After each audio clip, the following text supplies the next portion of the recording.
Hello. If you've read the title of today's episode, you'll be aware that we are discussing trauma. We're not actually talking about the trauma itself, but rather the rhetoric around trauma and how it intersects with sex work. But if you're feeling like today isn't a great day, if you're feeling like that might trigger you, whatever, maybe leave this episode and come back to it another time. Welcome to Somebody You Love, or The Sale of Two Titties. I'm Jenna Love.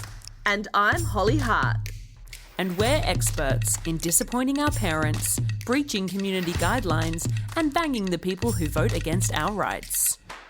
We'd just like to take a moment to acknowledge the traditional owners of the lands on which we are recording today, which for me is the Darug and Gundungurra peoples. And for me is the Ngunnawal people. Sovereignty of these lands was never ceded, and we celebrate the richness and diversity of our First Nations cultures. We also want to make it really clear up front, as usual, that we can only speak from our own experiences. The sex working community is wonderfully diverse. It's one of the best things about it. We are white cis women, and as a result, we have a lot of privileges within this industry and within the world. So we can't speak on behalf of our peers who do find themselves facing more severe stigma and discrimination than we do. It has always been our goal to humanise sex workers and provide a platform to share the voices that represent the diversity of the sex worker community. But when it's just me and Jenna, you'll only be able to hear our very limited perspectives. All of our opinions, our shit takes, you know. Yeah. All the stuff you keep coming back for. Well, we've just come back from a little break and we did sort of explain what was happening to our patrons, but we haven't really talked about it publicly. We knew that we needed a break and we didn't know what the future held for the podcast. Yeah, I definitely needed a break and I think we hadn't really worked out what the next direction was. I think going forward, we're doing something a little bit more relaxed in terms of our schedule. Before, we were really dedicated to certain days of the week and to having the show out several times a month. But now we're just going to, come back here when we've got something we feel is important to share or when we've got the free time on our schedules. We're very busy, hardworking women, so it's hard to find the time. I feel like we tried it Jenna's way and now we're going to try it Holly's way. And that's you get the full Somebody You Love experience. You really so do. Yeah, those of you who know me will know that rolling through life without a schedule is horrifying to me, but I'm actually really excited about this. I think that it's going to allow us to keep providing content that is good quality, that we care about, that we're excited about, and also, why the hell not? It's our show, not yours. We can do whatever we want. So I'm pumped about it. So there you go. If you're asking us what's next, we don't really know. We're going to play it by ear. On the Patreon, you can obviously you'll still get your episodes earlier than everyone else. And you can still see the backlog of all of our episodes without ads. You can see all the bonus episodes, all the behind-the-scenes content. But we're kind of not promising any of that going forward because we just got a lot on. And it just got a bit, well, it didn't get too hard, but it got too hard for me. I don't know. Yeah. Okay. Yeah. Jenna can run at 100%. I can only manage 40% at a time. That's all I can get. My preference is 110. Yeah. Yeah. It got to the point where, I can only manage one thing a day and this became one thing a day. It meant that 5 days of the month it couldn't do anything else. And that really started to impact my ability to have a clean house and a proper income and all of that sort of stuff. So it started to wear me down. But now hopefully we can achieve some balance and keep giving you guys the entertainment that you love, that we really enjoy. We love creating this. We love working together, but with a little bit less of that, my feeling like the world is imploding every time we have to record. Yeah. So, and I mean, that's so in line with our values, right? Like we're here to preach, if you can, fucking work for yourself, have your own hours, look after your mental health. So it's really in line with, what we think about how we should approach work. So, yeah. Cool. All right. So on to our main segment for today, an argument that I see pumped out a lot against sex work. I guess it's against sex work. It comes up in the arguments about whether we should be decriminalised, whether we should have rights, blah, blah, blah. And it's usually something along the lines of, well, X percentage of sex workers have childhood trauma, or the majority of sex workers have been sexually assaulted in the past, or something along those lines. And I guess my first question about this is, what is that argument? What are they saying? What do you think? What do I think they're saying? Do you want me to advocate for idiots on this channel? Is this going to be my new role? Well, I think it's really hard, because I think a lot of it is wanting to take away our agency. These sorts of takes, I think, I'm no sort of, I don't know, social scientist, psychologist. I'm not an expert on why people do what they do or why they think what they think. But I think a lot of it is to say that we are not capable of making our decisions for ourselves, and that our actions, particularly when related to sexual activity, are not well informed and not autonomous. That we're driven, no, not autonomous, but basically that we're driven from trauma, which there's an argument that we all are in life, which we'll get into.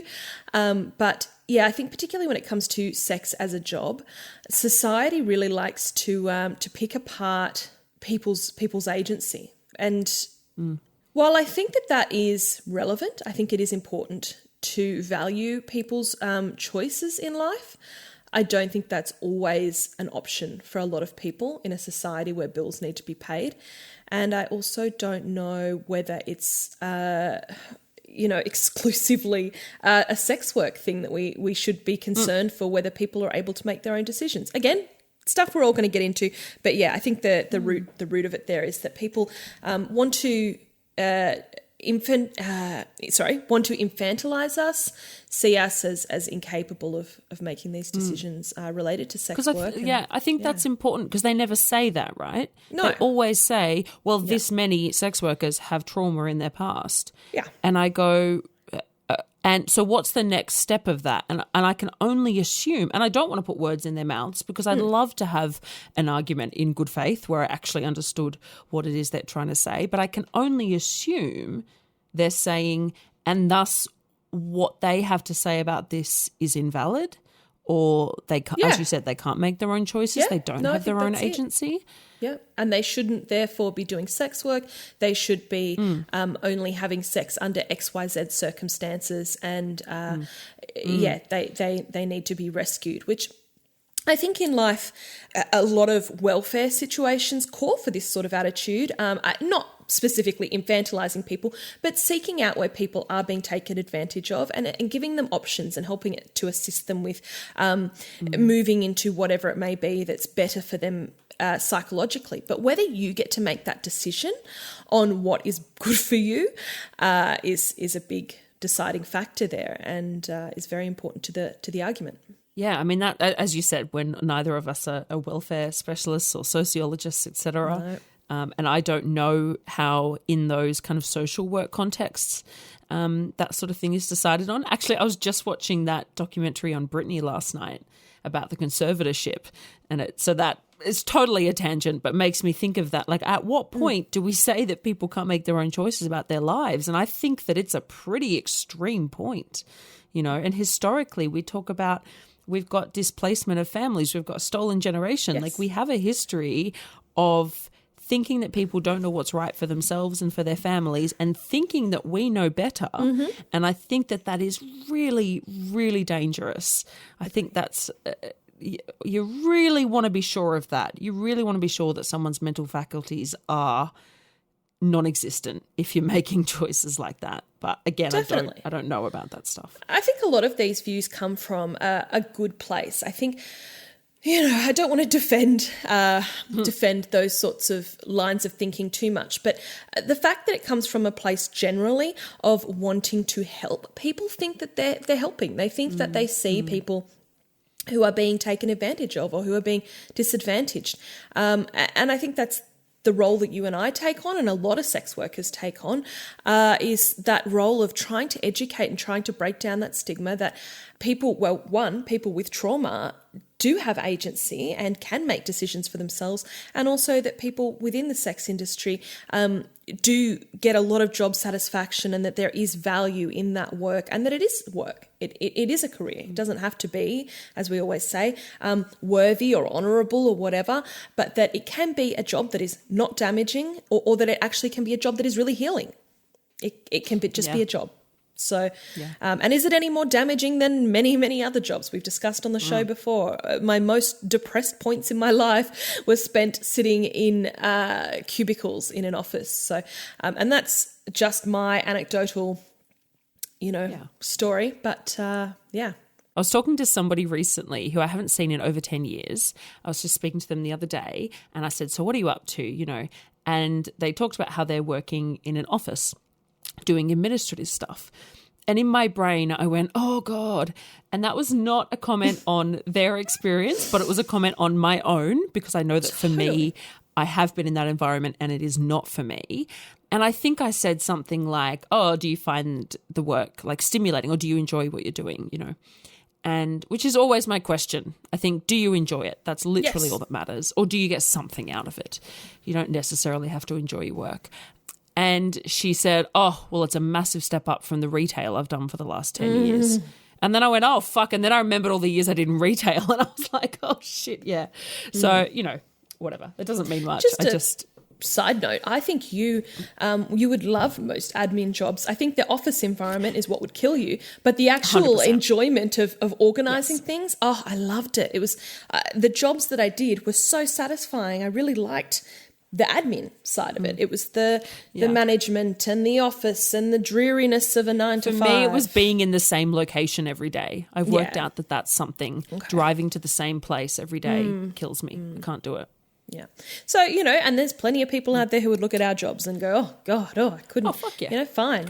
I look at my hairdresser's job and I think, God, I don't want to put my hands in people's yucky hair. I don't know. It's such a random thing. But, there's plenty of things that people aren't into, and, sex work's one of them, fine. But so is the office for me. So I feel like we have worked out what the argument is now, right? Okay. Okay. So we've done that. Let's give our response to it. So I've got my 5. Oh, I put 4 down twice. You are prepared. Jenna has been stewing on this. She has been brewing, going, God, I can't wait till Holly's free so we can just smash this argument out. That's what the podcast is. It's just these things that are in me that I just have to fucking get out. And I have these arguments with people online, and I cannot address them in 220 characters. So I have to make a podcast because I just need to. So thanks for being my therapy, everyone. All right, so I've broken it down into 5. I have 5 responses to this argument. Number 1 basically boils down to, well, fucking duh, because you look at the sex industry, right? And while, as we always say, it's a very diverse industry, a huge proportion of the industry is either women, queer people, trans people, neurodivergent people, a combination of any and all of the above. Those are the kind of people that are likely to have been abused or experienced trauma at some point in their lives. So it's sort of like taking a cross-section and being like, well, most women have been sexually assaulted, so they can't make decisions.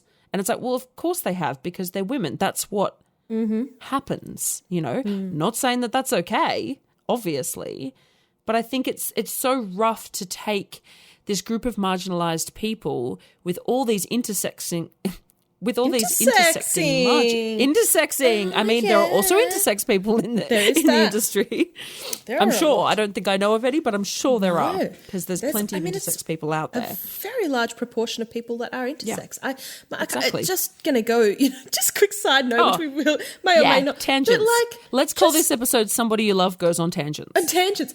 Just, this is stuff that's not taught in school. And then as you get older, you find out, I think it's 1% of people are intersex. And that's a lot of people. And we just, they're not given enough visibility. And I just, I was watching a video the other day that they were discussing that there is some people within the intersex sort of activist area that are pushing for things like PCOS to be considered a part of being intersex. Like it Totally. It's sort of something that could be a lot broader than we think of it currently. So, if it's a way to, make things easier or make things more accessible for people, fuck yeah. Yeah, I think that's great. Absolutely. I hope you do that. Yes. So So all of these people who are likely, of course. Sitting in these intersections for you to then use the fact that they are, like, am I making sense? You are making perfect sense. I think, the arguments there are, have these people been abused? Which, fuck yeah, most of them have. And then the next argument they're making is abuse means that you're not able to make those decisions.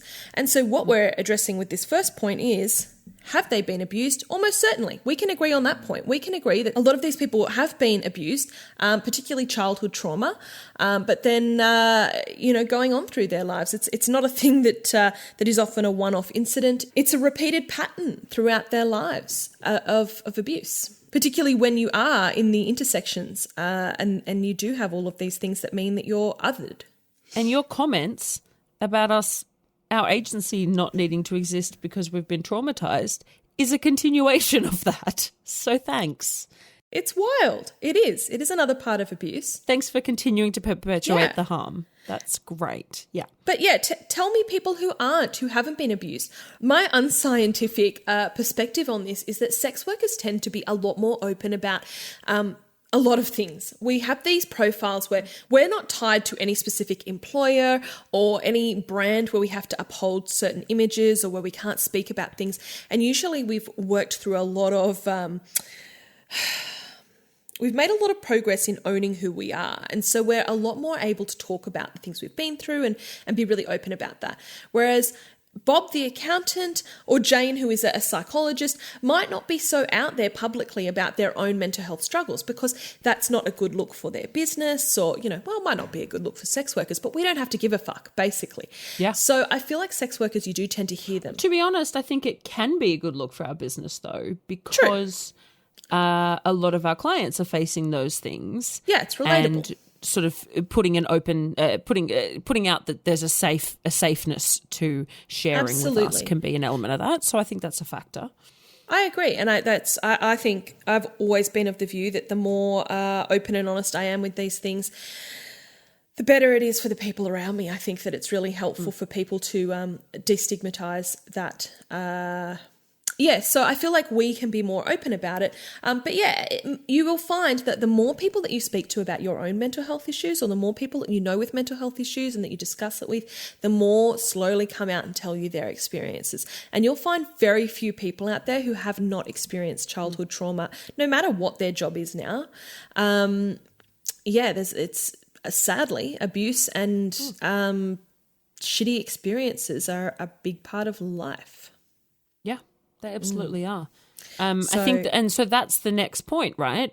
So yes, we can go, probably most sex workers have experienced some form of trauma in their lives. And that isn't necessarily at the hands of another person. It could be environmental factors. There's all sorts of, Sure. They may have lost their house in a bushfire, whatever. There's so many different ways that life can traumatize us. Yeah. It's an endless fun game. But so then the next point is, sure, we accept that's probably the case. Now, name an industry where that isn't the case. And I don't think you could because people don't do gross, weird studies like that on accountants. People don't go out and get together a whole bunch of Etsy jewelry designers and say, were you traumatized as a child? Did someone touch you when you were little? Because they wouldn't do that because they're not fucking gross and weird about it. Yeah. So I would suggest that in almost every industry, a large percentage of the workers have faced trauma in their lives. And I would suggest that you cannot find evidence of that because no one fucking cares. Absolutely. I think then the argument, if it's not a large percentage, it's that people would say, it's a larger percentage within the sex industry, which I think moves us on to Jenna's next point, which is maybe that is the case. Maybe there are a larger percentage of people within the sex industry who have suffered abuse, and maybe they have gone to sex work not because there's some interlocking thing with sexuality and trauma or any sort of problem like that. But because it's a job where you can work for yourself, you do have flexibility in your shifts. You can not turn up for a few months and then you can go back to it without having to worry about whether you've been fired. You can call in sick if you're having bad mental health days, all of that sort of stuff. So maybe I'm not sure if there is a high percentage, but if there is, then that's great that they have an opportunity to do something or to have a job that affords them the flexibility and even then the occasional amounts of larger income than maybe you could get in a 9-to-5, which allow you to pay for your therapy or allow you to seek further help. Yeah. I mean, isn't it amazing that we have found a way to earn an income that can work around those ways that society or our family or our schooling or our church fucked us over? Isn't that amazing? Should that not be celebrated? It's wonderful. I mean, the amount of sex workers you speak to who experienced bullying in the workplace, in civilian workplaces, or who dealt with situations where they had people in positions of power over them that really fucked them up. And now they're able to work for themselves and make their own decisions about everything. Isn't that amazing? Like, it's wonderful. Why are we hating on that? Yeah. We don't like to push the rhetoric that about empowerment, that sex work is empowering, but working for yourself certainly can be empowering. And that gives a lot of strength back to people who may have been downtrodden otherwise. I think people then sort of go, well, why does it have to be sex? Like, isn't sex destructive? And I think if you just automatically assume that sex is destructive, that says something massive about you and you need to work on that yourself. I think that is, really concerning view. You want to talk about trauma? I mean... Yeah, having that amount of shame around sex as an abstract is reasonably unhealthy. Like, not going to pathologize you, not a psychologist, but I would suggest that a psychologist would have a lovely time with you. And then we go, okay, so what, we come back to what is the argument? You're then saying what? That sex work should not be treated as work, that we shouldn't be able to work without criminalisation, that we shouldn't be given the same rights as other workers and other employees, because maybe a lot of us have experienced trauma in our lives. So are you saying that people who have experienced trauma should not get to decide how they earn an income? Because that's a really...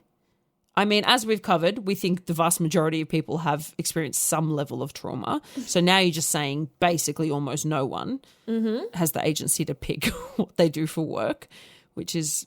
And who is going to decide then? Are you random person on the internet? You get to decide? You have to go to an assessment, a trauma assessment centre to decide whether you're allowed to work for yourself.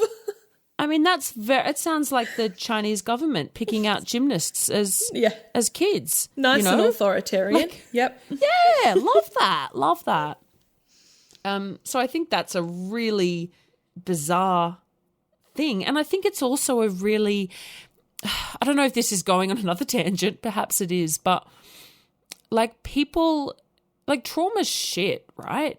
And it can be life-ending and life-ruining, but I don't want to downplay trauma, but so many of us are living with it. Oh yeah. And this idea that that trauma is you just can't do anything because you've faced trauma. Once you've been traumatized, the end. You can't make the rest of your life. You cannot make any independent decision. Yeah, and I think that's really, really troubling. And it's sort of, and what I'm skirting around here is that I believe that a lot of the time the implication is that it's sexual trauma, and that's the core of what they've got an issue with. And I personally, I have a bit of an issue with the way our society kind of puts sexual trauma on a pedestal above other kinds of trauma. I don't know if I'm going to be cancelled for saying that, but I just think, like, I've had conversations with clients. I had one not that long ago where a client said to me, oh, it's amazing what you do. Like, you've had to put up with all this trauma in your work. And I said, oh, I haven't had that much trauma in my work. I was thinking this earlier. The trauma I had before I ever did this job was far greater than any of the trauma I've had during it. Well, and the client had listened to the podcast and said, oh, well, you were raped at work. Note to self to put a trigger warning on this episode.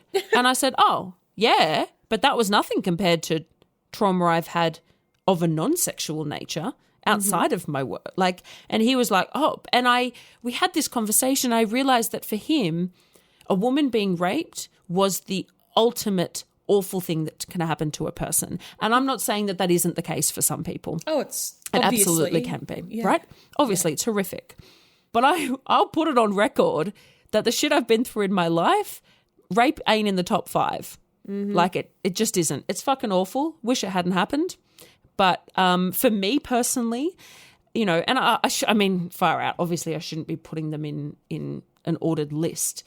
But I think that especially when it is men telling me that sexual assault needs to be the most traumatic thing I've been through, I find that really upsetting, I guess, is the word. I get what you're saying, but I also don't want to be too harsh on the men. I'm going to be a bit pick me here. Oh, poor men. Where's my men's rights activist shirt? Where's my MAGA hat? No, I just think it's a societal thing where we don't talk about other traumas enough. And you see, we've got all these TV shows about, we've got SVU, we've got a whole Law and Order dedicated to sexual crimes because they're the most heinous. But yes, of course they are.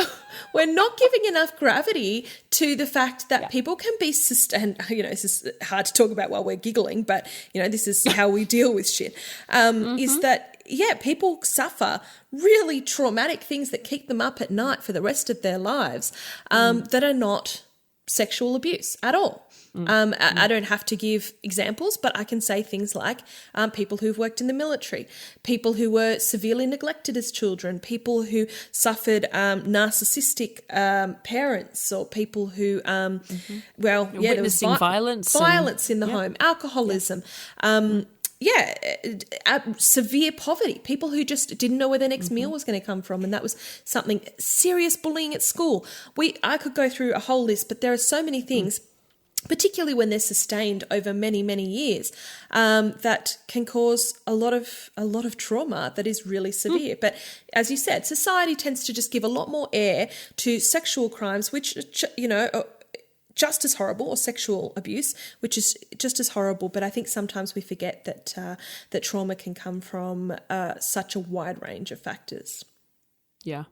Yeah, no, you're right. I'm not saying it's men's fault. Absolutely. No. I think just in that instance, I was sitting there being like, well, on the one hand, you're trying to say, I appreciated that he was trying to say, being raped must be really bad. And so I'm trying to, We love the empathy. But on the other hand, I was like, but stop telling me what it's like though. Yeah, right. Because in my case, that's not the shit that keeps me up at night. Absolutely. And I'm telling you that, and you're not listening to me. And that's it's a whole other issue. Yeah, but I think you're right. I think it is a weird society thing where we put it on this hierarchy of abuse. And I think that gets used against sex workers, unfortunately. And then my final point is, okay, let's say all of this is true. What's your solution? You think taking away someone's income is going to help them? You think that this person is only doing the work because they're traumatized, and you've got a problem with that. So what's the answer? You think they should not have an income. So now they're going to be traumatized and living on the street. Is that your solution? Because it seems to be. I don't know what else you're suggesting. Well, I guess what they're suggesting is that they be taken in by some bullshit rescue organization and have a horrible, traumatizing experience there. Yeah. Just add more trauma onto them. That'll be nice. Look, in an ideal world, we would have situations where you could find people who felt that they were in shitty situations and you could change them. But with the world as it is today, we are right now, for example, facing massive cost of living pressures.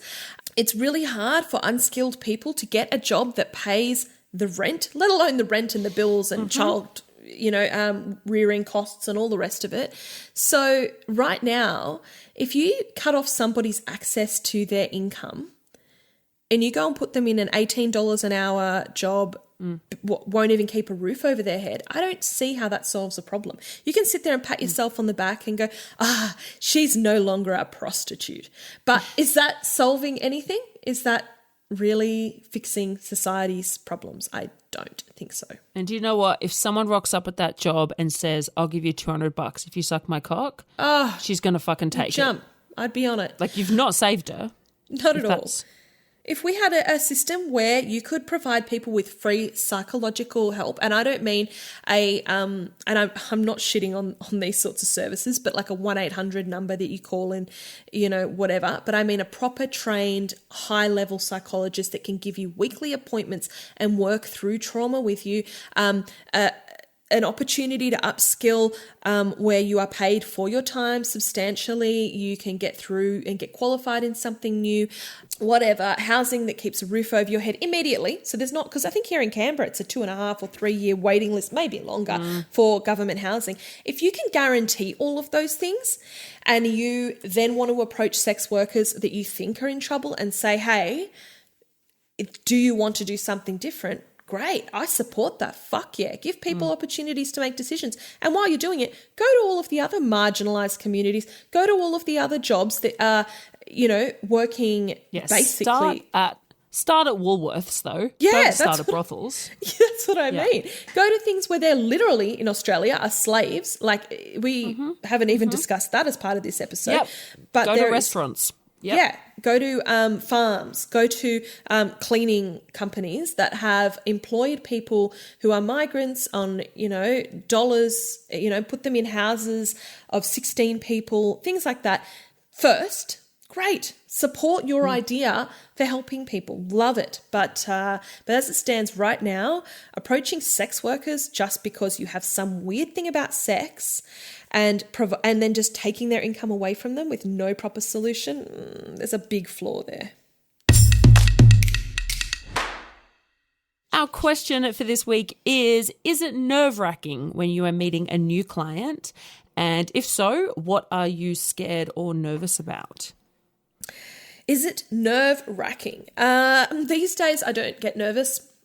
I think for the first 13 years I did pretty much every time I met a new client. I think what has really made the difference though is my screening. So I think when I used to meet clients, I would always be really nervous. I'd have the butterflies. I'd be thinking, what are they going to be like? What's it? Blah, blah, blah. I'd have all of these mostly curiosities, calm sort of wonderings about what the person would be like. And of course, there's always that underlying thing when you're a sex worker of, is this dangerous? Is this person going to be dangerous? I think it doesn't matter how many times you've done the job. If it's somebody that you're not really sure about, or even if you are pretty sure, you always have those little wonderings that maybe there's a risk. But now that I'm more thorough and now that I have the opportunity to be more thorough in screening, I pretty much know exactly who's coming to my place. I have a pretty good idea of them, and that makes me less nervous about it because I pretty much know who's coming over. But yeah, I always get a little bit nervous. I think, what are we going to talk about, or who are they going to be? And that's unfounded 99% of the time. Yeah, these days I don't really get nervous at all. I'm pretty excited. I'm pretty confident in who I'm meeting. Yeah, very, very similar for me. And same thing. It took a long time. It took many years before I didn't get really nervous before almost all bookings, but certainly with new clients. And I don't know when it stopped happening, but I did notice a little while ago. I was like, I don't get that feeling anymore. I almost had, I don't want to use the word, dread is a very big word, but it was like a little seed of dread. This I don't know, maybe I don't want to do it. I can tell you what I was scared or nervous about. The most of the feeling was fear about, would we get on? Would we click? Would there be awkward silences? And I think that now I've just done it enough and I've met enough of a variety of people that I'm really confident in my ability to make things not awkward and to, make conversation with almost anyone and to sort of be able to adapt and make anyone feel comfortable. So I think it's confidence in my ability that's just come from experience. It's just come from me going to myself, well, I seem to be able to do this. I seem to be doing well, so I'm all good. But yeah, it took years, and clients would come in, they'd be like, oh, I'm so sorry, I'm so nervous. And I'd be like, fuck me, probably not as nervous as me, you know. And I've said that to clients before as well. I've said, look, I understand. I'm also meeting you for the first time. We're in the same boat here, you know. But yeah, for me, definitely the fear was, will we have things to talk about? Honestly, that was the biggest fear. And are they going to like me, I guess, is a big one. And I think I don't have that so much anymore simply because I put so much of myself out there. The clients that come to see me now, so many of them have listened to the podcast. So many have watched videos of me. So they know exactly what to expect. They know exactly what I look like. They know what my sense of humor is like. They know that I can talk their fucking ears off. Whereas at first I was really worried about that. I was really like, oh God, they might just not like me, which I reckon a lot of sex workers have that fear. You know, the clients think we're these like hot, sassy, confident people. And I don't think that's often actually the case. We've got a bit of a short shit people say this week. I thought it was a cute little story because it kind of comes good at the end. So I got a message from somebody and it started with, hey. And I said, brilliant opener, inspiring. He said, thank you, I try my best. You in the mountains at the moment? I said, yes. He said, can we meet? I said, yeah, if you make a booking. He said, can it be soon?